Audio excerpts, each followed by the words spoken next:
Hello folks, it is time for some more Hobby Nightmares. It is Monday, let's start you off your week properly, shall we? Hope you're all doing very well. Of course, I want to direct you to Minimaker. They are a fantastic service that is over there in Poland, doing business, making sure you get awesome models for really good prices. If you want to support the channel, if you want to make sure that, we're here and when we're doing things going into the far future, then make sure that you go and support Moneymaker, especially if you want any sort of alternatives to Games Workshop models. Maybe you don't like mold lines. You know what I'm saying? You know who you are, right? I'm one of you. That's why I use Minimaker. They do amazing models, amazing stuff, and they have worldwide shipping for €10. Australian and New Zealand bros, we hear you. You are included in this too. So head over to Minimaker, use the promo code Northern Exile down below to get yourself 10% off your order at checkout. Alright, let's jump into our Hobby Nightmares with our first one of the day, Torlov. How's it going, man?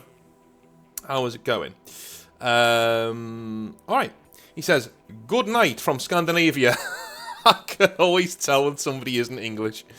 It's like somebody saying, au revoir as a...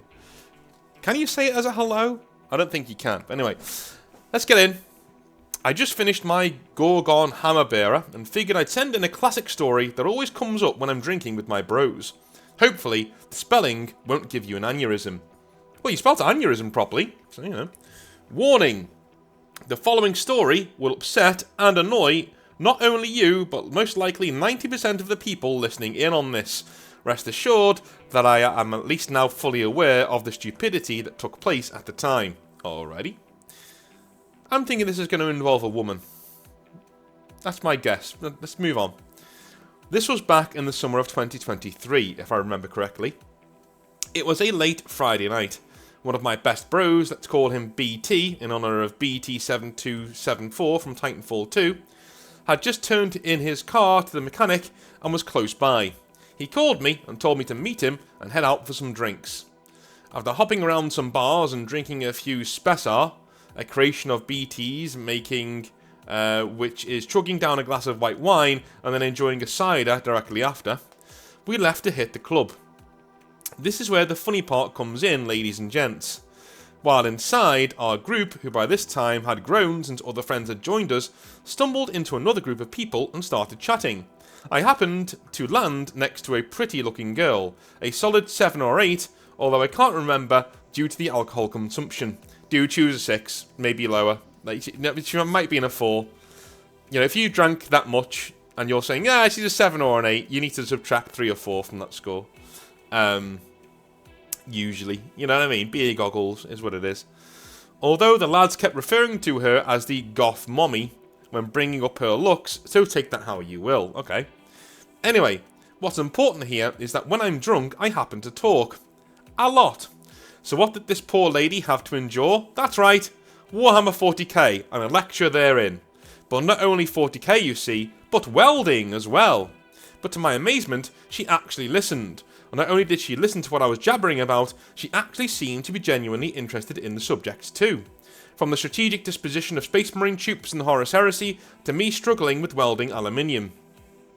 After around 40 minutes of this, oh my god, I kid you not that I do remember, I noticed some of the other guys had left the sitting area, so I decided to go and find them.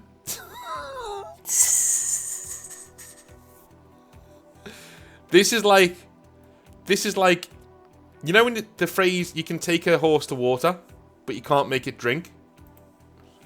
Yeah. After that was the last time I saw her. After finding some of the other guys, we decided to call it a night. Fast forward to the next day. I met with BT, who stayed the night with his girl. We decided in our hangover to talk about the night before, and the following abbreviation happened, which you probably already know what it is by this point. BT said, yeah, it's a shame you didn't talk more to that girl. I forgot her name. What was it again?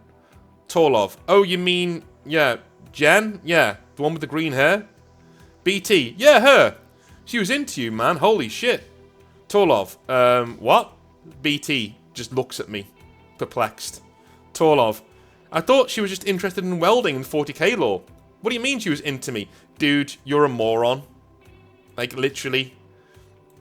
Let me read that line again. I thought she was just interested in welding and 40k lore. Listen, if a woman isn't already interested in 40k or welding, a drunk-ass man talking to them about those subjects is not the thing that's going to get them into that thing. I know you think it is, but it's not, right?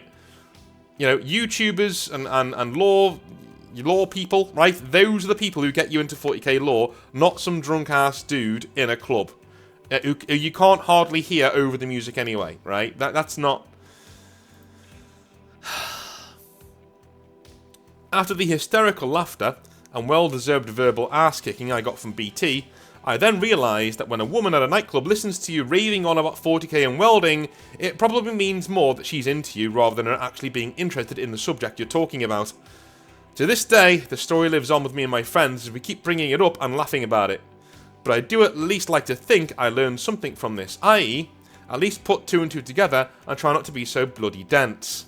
All in all, it's a funny memory, one that brings laughter to me and my bros, so I guess, in a way, maybe it's all not that bad.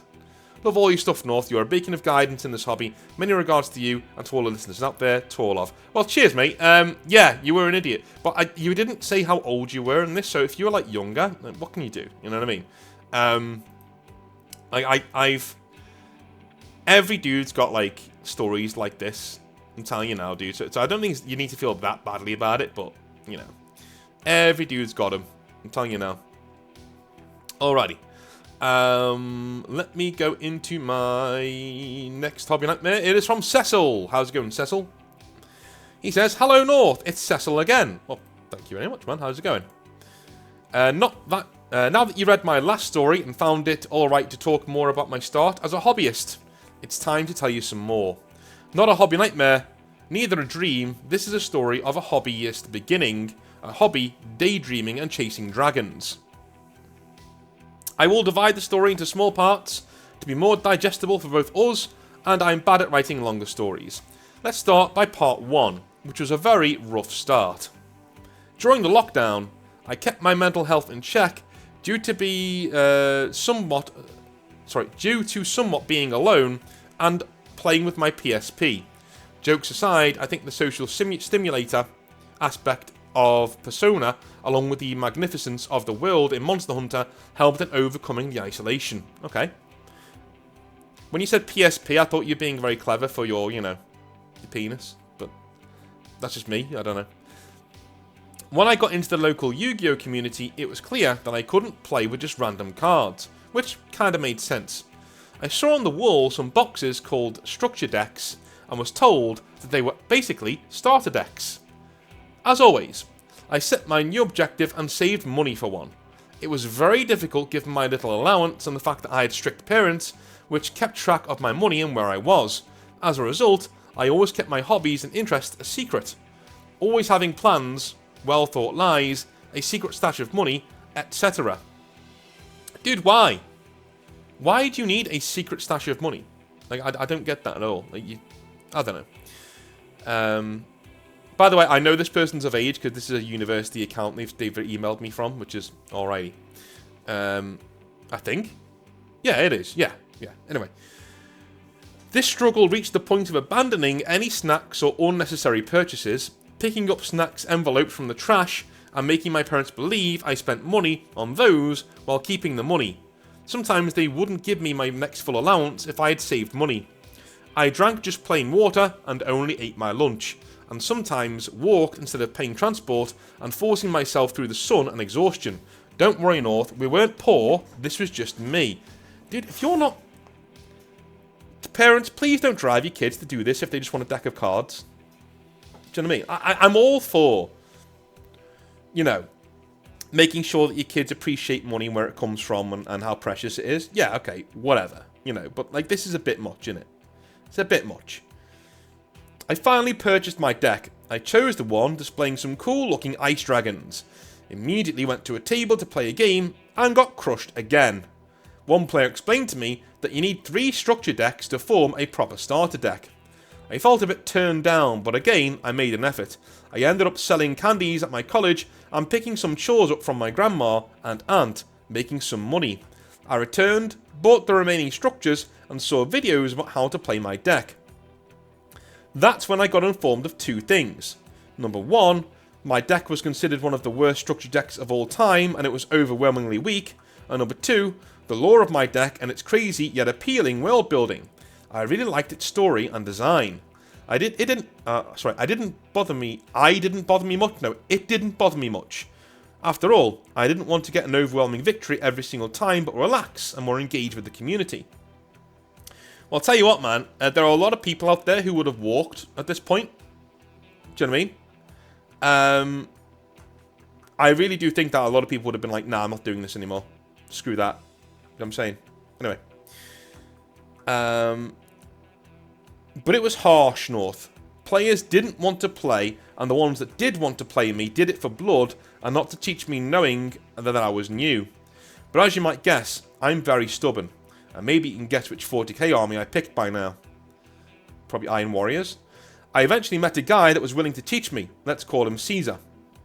And he often was the judge of the weekly store tournaments. He gave me solid advice and told me plenty of stuff about staples and the game, finally getting me in the right direction. I kept trying to become a better player and perfecting my deck, little by little, defeat after defeat, tinkering and trying to experiment with different cards. Eventually, I got a nickname with some of the player base, given how devoted I was to my deck, and you won't see me playing anything else. I became the Ice Barrier dude. If you deem it right, I could write the rest of my story in parts or the whole, and eventually how I landed on 40k. Whatever you think, let me know. Yeah, send it in, man. Send it in. I'd love to know how you got into 40k and how you sidestepped all of that and got into it, sort of a thing. Yeah, precisely. Absolutely. All right. I'm going to do a bit of advice here from a guy called Eldritch Horror Dean. Okay, fair enough. And nice to meet you, dude. And he asks me, oh, 1 second, I'm going to have a quick sip of tea. I knew there was a hobby nightmare in there somewhere. Right, so that's why I paused it. I had a little feeling there that I had another hobby nightmare in my mailbag waiting for me to talk about it, and I do. So I'll do this one, then I'll do the advice. All right, so this one is by Chicken. How's it going, dude? He says, hey North, for the sake of anonymity, I can go by Chicken. I've only found your channel recently, but your hobby nightmares have quickly become a go-to when I need a break from whatever audiobook I'm listening to. I've heard a lot about terrible Games Workshop owners, but I wanted to share a bit about an amazing Games Workshop owner. Well, he won't be an owner, he'll be a manager, right? Okay. For some background, I work as a therapist in the US, and primarily work with intensive outpatient youth. Basically kids that need a step up from normal, go to an office for an hour every other week type of therapy. The benefit of this is that, with the parents' permission, we can bring them into the community and engage in activities of their choice or introduce them to new activities or communities whilst working on therapeutic treatment. Dude, that's genius. That's really good. That's really good, especially if you're into the hobby, man. Like, that's such a good thing to do. You'd be surprised how much more someone will open up on a car ride or on a walk compared to talking in a stuffy office. I found that a lot of the kids I support, especially the younger ones, simply had their social development screwed over by COVID lockdowns, and a lot of the work that myself and my co-workers do is supporting the youth finding social confidence and finding a community. I am fortunate enough to be a somewhat equal distance drive from 3 official Games Workshop stores. I'm relatively new to 40k myself, but I went from being somewhat interested in finding out what Darktide is all about to spending most of my free time painting and listening to 40k books. Haha, welcome to the rabbit hole, sir. The shop nearest to me is extremely enthusiastic about the hobby, and the manager, he's super overbearing, and I find myself putting on my customer service voice to match his whenever I'm in his store, and that can get a bit draining. Some managers like that, dude. It is what it is. Like, I've never... This is a thing that comes along, right? When you have... How do I put this? A Games Workshop manager who completely relies on his training, right? A lot of Games Workshop managers, unfortunately, are not really human. What I mean by that is they're nerds. They don't get human interactions. A few of them might be even, slightly autistic. They're all nerds from, way back in the day who weren't really good with social skills. And so what they do is they are trained to talk to customers, and because they don't really know how to hold a normal human conversation, they will drop back on that training constantly. all the time, all the time, all the time, and you'll get nothing else out of them, unfortunately. It seems like you've come across one of those, is what's happened here. And a lot of the time, they're managers who can, talk shit and, charm people. They're the ones who get fired because you're normal, and normal isn't liked. There are a lot of dudes in Games Workshop who are quite bitter about the fact that other people can actually hold conversations, especially if you manage to hold them with people of the opposite sex. Oh my god, right? You don't ever... If you ever are a Games Workshop manager, right, and you go to a training weekend and you're in the hotel lobby, don't ever talk to any women in front of the rest of the staff, right? Even if it's just friendly, let's get a drink, don't do that. Leave. Do it somewhere else. Because if people see you doing that, your card will be marked. Alright? There are a lot of white knights around. There are a lot of people around who are going to be, oh my god, you see him over there buying that girl a drink. Oh, how toxic. A lot of people will be like that, right? But they'll be doing it from a place of jealousy. These dudes can't operate that way. And your card will be marked, sir. So don't do that. Alright? And especially... Don't bring your hot half-Asian girlfriend to the training either. One of those things I did by experience, and I found out the hard way. That story's on the channel somewhere else, so go find it. It is out there somewhere. Anyway, my wife, who has been incredibly supportive of this money sink and has actually come to enjoy collecting and painting for display purposes, says that he makes her feel stupid for not being as attuned to the lore as him, and asking questions about characters or factions. The second closest is run by the polar opposite. I don't want to say anything bad about this dude because I get the impression that something is going on in his personal life. He always looks incredibly down in the dumps and sort of rushes you out of the store so that he can follow you out and light a cigarette whilst leaning against this store's front window. We still utilise that store though, but only for paint runs when needed. My god. Okay. I want to... Have you ever seen that Ben Affleck meme of him standing somewhere with a cigarette like he's done with this shit? Yeah. Put him in a Games Workshop t-shirt and that's basically what you're talking about. The third furthest, and about 30 minutes away, is the perfect balance of enthusiasm and not so in your face. Now that I think about it, it's no wonder why her shop is always the most populated out of the three. Whether it's people playing, individuals painting, or folks browsing, she will float each and give special attention to those who ask questions. After a couple of visits, I noticed that there were a handful of kids that would hang out and work on painting projects. She let me know that she gives the kids painting lessons and teaches them how to play the games. A lot of the youth I support actually live near the awesome Games Workshop store, so if the youth is willing and not a safety risk, sometimes I will bring one in to get some painting lessons in. The owner knows what I do for a profession and gives myself and the youth a quiet corner, if available, to converse and paint the model of the month. It's not always a perfect fit and that's okay, but a few have asked to go back to the store to continue painting or saying hi to the other regulars every available chance. If the kid loves it, I don't mind using my own money to buy those $35 starter kits, and the owner will usually slide an extra model of the month to the youth if they finish before the new ones come in. Battle Honours helps a lot too. Who would have guessed that the kids love free stuff? Well, also, mate, right, always give kids a chance. Always. You'll often come across kids who generally... may seem like they're reluctant to talk to other kids, or they're reluctant to go out with other kids, or to go elsewhere, to have fun, do other things, right? Always give them a chance. Like, literally, the other weekend, my kid is really shy. Like, really, really shy around other kids, most of the time. If she doesn't know them. As soon as she knows you, she'll be ordering you around, and organising games and stuff, she loves it. But, at the start, she's very, very shy. And we went out with... my sister-in-law and her sons, right? And they were walking off to do some playing in the play area. And I was standing there with my missus and her sister. And my daughter looked back at me like, do I go with them? Can you not come with me? That kind of a look. And I went to follow and say, it's okay, don't worry about it. And my sister-in-law just got me by the arm and dragged me away and said, no, let her do it. Just let her do it. Let her go. right? Trust her. Let her go. So I did. I kept trying to protect her, you know what I mean? It's hard. But anyway, I'm going to take a sip of tea here. One sec. There we go. So yeah, I let her go, and she had an amazing time. The lad looked after her. She played loads of games. She was absolutely loving it. And by the end of it, she was saying, "When can we go back? Like, can we go next week?" So she really loved it. She really enjoyed it, and I was so happy the rest of the weekend that she enjoyed it and she had a good time. So, always give kids a chance. Just let them do it. Give them some room. Throw them in the deep end. Give them some room and watch what they do. Right? 9 times out of 10, they'll thrive. And I think Chicken's kids are coming out of the woodwork because of that. They're actually coming out because he's taken them to a Games Workshop store, a supportive arena for them to do their hobby, and of course they're flowering as they should do.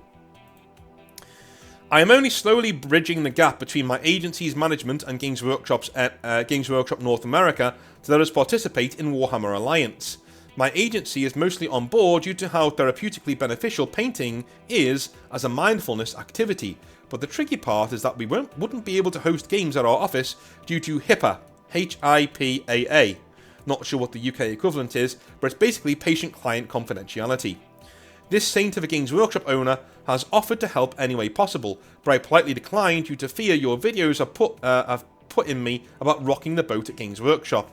Have an honest conversation with your manager, mate. Sit down with her and say, listen, I've heard that you're not meant to be playing games at Games Workshop. That's from the UK, though, so, can you play games here? Is doing this going to get you into trouble? If you tell me it won't, and you show me it won't, then I'd love to work with you.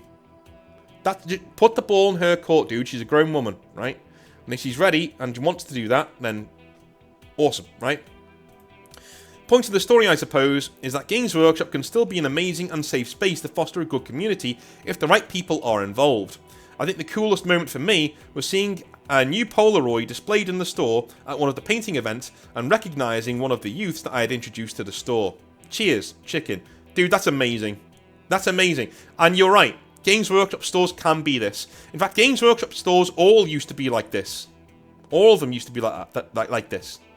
A trainer of mine once had a kid turn up to his house because he was having a hard time in school and getting bullied. He didn't go to his parents. He went to the manager's house. He knew where he lived. He lived near his lived near his school, right? He went straight there. To the point that the trainer's wife answered the door and was like, there's a kid here to see you. He's like, what? So like, this is what Games Workshop stores used to be about. I'm guessing in America they probably still are like this. And I want them to come back like this in the UK. There are special certain stores in the UK that must still be like this, but I would love to see them and support them as well, because Games Workshop stores used to be amazing places and they have the power to be so again, at least in my opinion. Right, let me find this piece of advice. It's in another email, so bear with me one sec. There we go, found the bastard. Do you know what? Patreon doesn't really work in terms of like messages. Literally, you can't really tell which is a new message and which isn't, because if I send a message to somebody, the chat sees that as a new message, and so it highlights it again. Oh, it's horrible. Anyway, found it. All right. Hi North. This is about dealing with negativity online. There are a bunch of YouTubers and Instagrammers on the platforms that seem to revel in negative energy. I will not name names, but I find it very draining when all they seem to talk about is Games Workshop drama and things going wrong. But on the other side of the fence, we have obvious shills hyping up every single thing like it's the greatest model Games Workshop ever released. Dude, please put a comma in there. Nearly run out of breath. How do you keep an equilibrium? What YouTubers would you recommend in the hobby space online? Okay, that's quite a nice advice one. It's not as serious as they've been in the past. So, okay, let's talk about this. I get what you mean. I've been accused of being one of those people, but I guess it's from people who don't really watch my content, so it doesn't bother me very much. But in terms of, I get who you mean, though. I have a few faces that pop into my mind. When you say overly negative energy, and they revel in it, yeah, a few faces pop into my head. I'm sure you guys know which ones as well. The thing is, dude, negativity sells.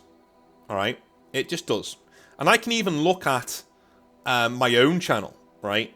And I would like to think that I'm a channel that gives a balanced opinion, right? I will give you good and bad bits of everything. You know, I will go in and out of everything. You know, if Games Workshop do something well, even in this very video, we just talked about a good Games Workshop store, right? You know, I will give credit where credit is due. I don't just shit on things because it makes more money, you know. But again, the last few really good videos that have happened on my channel, you know, they've been, shall we say, more negative? I don't know. When you look at like my 40k rants, they're always rants, but that doesn't mean it's a negative rant. Sometimes it can mean it's a positive rant, you know? So you never actually know.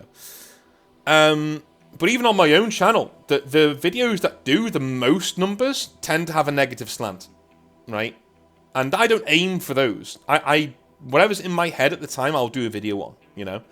And what I like about my channel is my positive videos also get good numbers, you know, because my subscribers are all awesome and they're very loyal and they like the content. Do you know what I mean?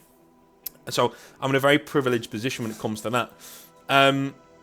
But I have noticed, even on other channels too, if you are more negative, especially in your thumbnail, or more controversial, quote unquote, then you'll get more numbers. You know, there are certain YouTubers that have this down to such a science that every single video will be called the same thing, right?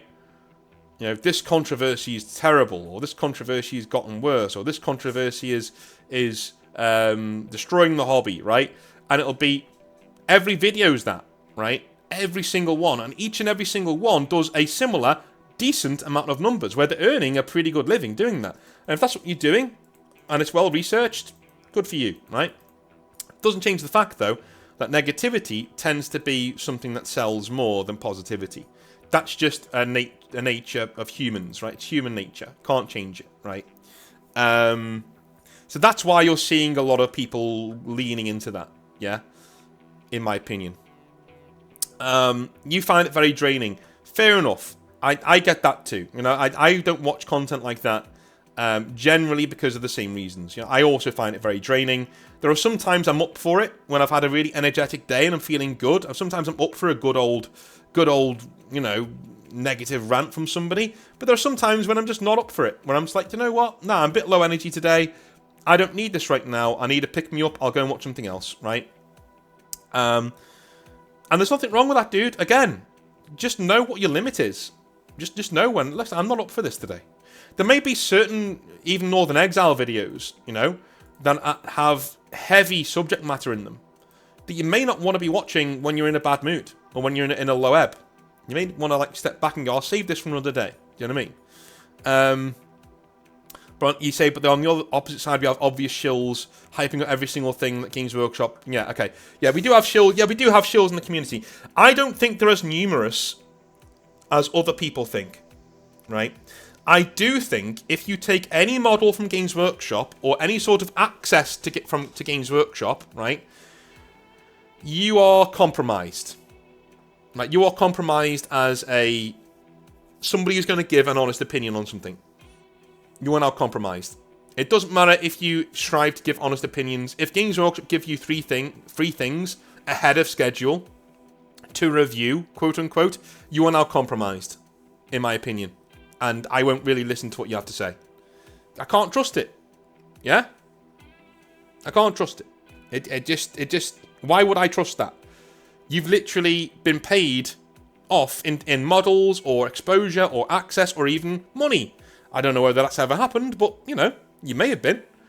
I can't trust what you have to say. So I get that too. But I think the shills up there are a lot less numerous than the people who are wantonly profiting off negative energy all the time. But they're both problems. I get that, right? Try and have a balanced opinion, balanced channel. Don't get me wrong. There is a reason why shill channels and negative channels that are 100% shills or 100% negative, there's a reason why they exist. It's easy, right? Building a channel like mine is difficult because you have to have a cult of personality. You have to have a personality that people actually like and can gel with, right? If you have a balanced opinion, you have to be able to let it roll off your back. I have people saying to me all the time, or about me all the time, that I'm overly negative, this and that and the other. I know I'm not, but I've got to let it roll off my back, because I know it's not true, right? I say, watch my content then. Watch my content and see if you still have that kind of an opinion. And most of them don't, right? Most of them will change their opinion. I'm telling you now. But building a community like this is difficult, because you have to rely on talent. You have to rely on being able to strike a chord with people. You have to be able to rely on actually making people laugh, and not just relying on somebody else who's written your script for you, sort of a thing. You know what I mean? That's why people go into like really negative or really positive channels. They go on one of the two sides, because it's much more difficult to do what people like me do, when we're just dudes who have a small audience, which grows very slowly, but we'd like it to grow. We don't want to. I've said it before, 40,000 subscribers is my sweet spot. I'd love to hit that and stay there, you know? It probably won't happen. I probably, once you get 40, you go on to 50, 60, 70, whatever, but 40 is my sweet spot. That's my goal for this channel, is to get to 40,000 subscribers. Because I don't want to be somebody who can't speak to the people who like their channel, right? I don't want to be that guy. Anyway. What YouTubers would you recommend in the hobby space? It depends what you're looking for, alright? Depends what you're looking for. If you're looking for lore content, I would say Luatin for the basics. If you're looking for the basics of what Warhammer 40,000 is, the key things that are around, the Horus Heresy, the Emperor, the War on Heaven, things that are going on in that way, he's a really good resource for that, for getting your, for sidestepping into the hobby and learning about it. Absolutely brilliant to have on in the background whilst you do other things. That is a gateway, right? One step up from there, Voldemort, really, really good channel. Fantastic, and does his own original lore too, as in short stories that are brilliant, and some of the best things I've come across in 40k. So, yeah, definitely give him a watch. Amber King, if you're looking for more artistic renditions of the lore and delving into more deeply into what certain characters are. He won't give you opinions, right? That's not what Amber King does. Amber King is a really good, like really brilliant, dramatic expose person, right? He will read somebody's lore with different voice actors in there too sometimes, in a way that makes you just get lost in 40k. I can give him no higher quality compliment than that, right? He doesn't give opinions on the lore like other people do. He's more of a, here is the lore in the best way I can present it. And it's brilliant, right? Live from the Black Library, another lore person. Now, this is somebody who will give his opinion. He will go into the writing of Black Library books, on different parts of the lore, on different theories of what could be going on in the lore, things like that. 40k Theories is another really good channel, really old channel by this point, but still an oldie but a goodie. He goes on about 40k theories and what might be happening in the setting going forwards and things like that. Really cool stuff. In terms of modelling, do you know what? I don't really watch very many model channels. In terms of gaming, mini war gaming, I've always enjoyed their stuff. 40k in 40 minutes, whoever does that. I think it's Tabletop Tactics, is it? No, who is it does 40k in 40 minutes? It might be mini wargaming, 40k in 40 minutes. Let's see. It is Play on Tabletop. There we go. Play on Tabletop are really good too. So Play on Tabletop, really good for gaming, really good for like mini games that you can get into and actually have fun watching. We have mini wargaming, of course, which were really, really good for stuff like that. In terms of painting, I'm not sure. All I watch painting videos for is for one tip, and that's it. I'll need one tip, and okay, I've got that now, and I'll go somewhere else, right? Artis Opus is a good one. Quite like Artis Opus. But yeah, those are the ones I would recommend off the top of my head. Of course, my brothers as well. We have Mordian Glory. If you like Imperial Guard, what else can I say? You know what I mean? Like, he is the YouTube aficionado on Imperial Guard lore and models and all that other stuff. Does amazing, really cool streams as well that are really fun to watch. So Morty and Glory gets a shout out too. Of course, Outer Circle, if you end up leaning into Horus Heresy, and the actual process of making models and sprues and molds and how that works. That's a really good one. And of course, What the 40k, who does not only really cool, what's going on in the hobby kind of videos, but also, he's kind of like me, but he does like, instead of doing Hobby Nightmares, have my channel, but replace the Hobby Nightmares with, models, painting models, color schemes, conversions, things like that. More practical side of things than you got what the 40k does. All right, so there you go. That's my opinion. That's who you should be going with. I love you a long time. I will speak to you tomorrow for some more 40k rantage, where we're going to be discussing with Warboss Fitz, another cool YouTuber who is out there, who I'll be talking to tomorrow. What would bring us back to 40k? I gave my opinion on this last year, and he asked me to do an update video, and I said, I'll do an update video if you do it with me. And he said, all right, cool, I will. So, we'll see you tomorrow for that. Have a wonderful rest of your day, and have a good one. All right? Bye now.